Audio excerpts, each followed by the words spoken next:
Have you heard the story of the man who killed 99 people?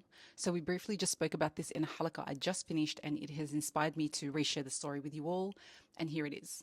Once in the land of chaos and sin, there lived a man whose hands were stained with the blood of 99 lives. He was infamous for his crimes, a figure feared by all who knew his name. Yet despite the darkness that consumed his soul, a flicker of remorse began to stir within him. A question haunted his restless nights. Could he ever be forgiven? Driven by this torment, he set out in search of answer. The whispers of the townspeople led him to a devout monk known for his piety and devotion to Allah subhanahu wa ta'ala. The man stood before the monk, his voice trembling with desperation, and asked, "I have killed 99 people. Can Allah ever forgive me?" The monk, horrified by the enormity of the man's sins, shook his head. "No," he said firmly, "there is no forgiveness for someone like you." The words struck like a thunderclap, and the man's despair twisted into rage. In his fury, he killed the monk, making him his 100th victim. Yet even this act did not extinguish the longing in his heart for redemption. It burned brighter than ever.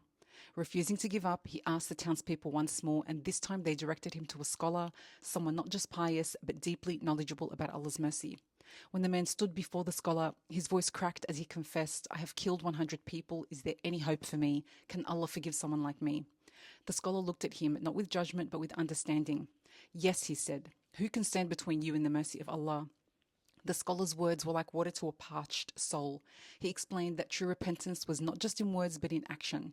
"Leave this place of sin," he said, "and travel to a town where the people are righteous. Surround yourself with those who remind you of Allah and begin your new life there."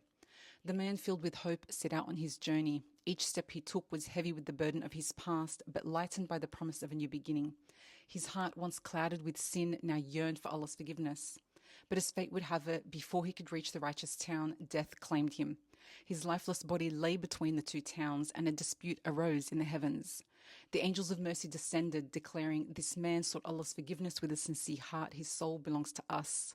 But the angels of punishment protested, "He has done no good deeds. His sins outweigh his intentions. He is ours to take." To resolve the matter, Allah subhanahu wa ta'ala commanded the earth to be measured, determined the distance between the man and the two towns. If he is closer to the righteous town, he will be forgiven and taken by the angels of mercy. If not, the angels of punishment will take him. And so the earth was measured. But Allah, in His infinite mercy, caused the ground to shift, ensuring that the man was found to be closer to the town of righteousness, even by a single step. The angels of mercy rejoiced, taking his soul to the eternal embrace of Allah's forgiveness. This is not just the story of a murderer, it is the story of Allah's boundless mercy. It reminds us that no sin is too great for forgiveness when our heart seeks repentance sincerely. Even a single step towards righteousness can change the course of our fate. For this man who killed 100 people, that step was all it took to reach the